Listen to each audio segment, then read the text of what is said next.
में होने वाले लोकसभा चुनाव को लेकर यूपी के मुख्यमंत्री योगी आदित्यनाथ शुक्रवार को यूपी के सहारनपुर पहुंचे, जहां पर उन्होंने अपनी पार्टी के लोकसभा प्रत्याशी के पक्ष में प्रचार किया।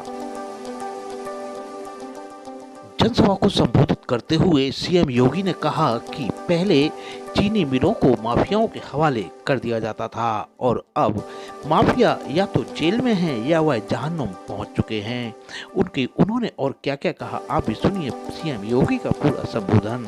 पहले अन्नदाता किसान आत्महत्या करने के लिए मजबूर था, क्योंकि उपज का दाम भी नहीं मिलता था और चीनी मिलों को औने पौने दाम पर बेच करके माफियाओं के हवाले कर दिया जाता था। हमने कहा भी नहीं, माफिया नीचे तय करेंगे से देश की व्यवस्था को। प्रदेश की व्यवस्था कोई माफिया नहीं संचालित कर पाएगा। माफिया वहीं जाएगा जहां उसकी जगह है। कोई समझौता नहीं करेंगे।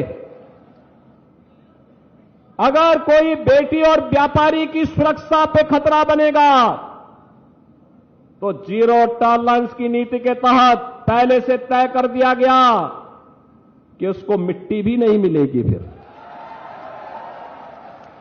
और बहनों और भाइयों, आप देख रहे होंगे अब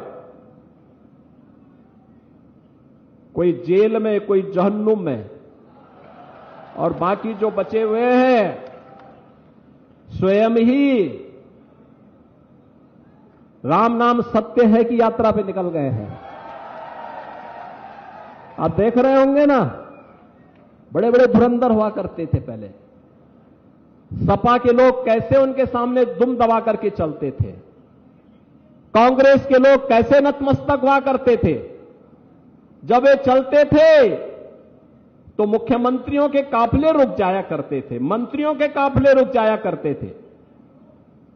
और सरकार बदली,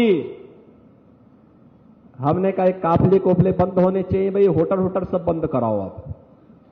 और फिर उनकी गर्मी को शांत कर दिया गया, एक ही बार में हो गया ना गर्मी शांत। तो जिनकी गर्मी शांत हो चुकी है उनको ये जातिवादी संगठन फिर से पैदा करने का प्रयास कर रहे हैं। पैदा होने देंगे क्या उनको? मत पैदा होने दो। ये रक्त बीज है। रक्त बीज जैसे पैदा होंगे फिर से गरीबों को प्रताड़ित करेंगे, सामान्य नागरिकों का जीना हराम करेंगे, बेटी और व्यापारी की सुरक्षा के सामने खतरा पैदा करेंगे। इसलिए इनके सामने झुकने की बजाय दो टूक जवाब देने की आवश्यकता है।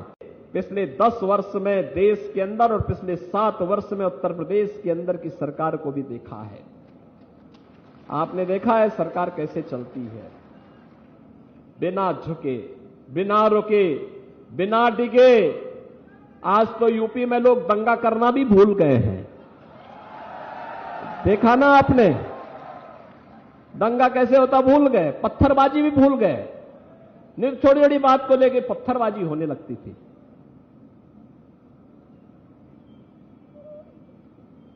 पहले पर्व और त्योहार कोई आता था, और खासतौर पर पश्चिमी उत्तर प्रदेश में कोई भी पर्व और त्योहार आता था, होली, दीपावली, जन्माष्टमी, शिवरात्रि, रक्षाबंधन, कोई भी पर्व और त्योहार आता था, कर्फ्यू लग जाता था। प्रशासन भी उनका साथ देता था।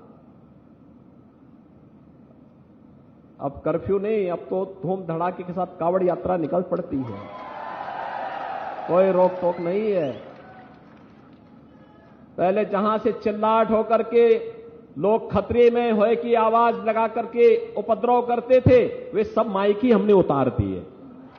न रहेगा बांस, न बजेगी बांसुरी।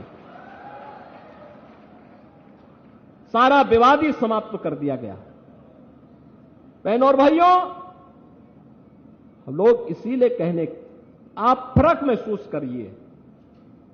ये जो कालनेमी के नाम पर आएंगे ना, विश्वास मत करिए,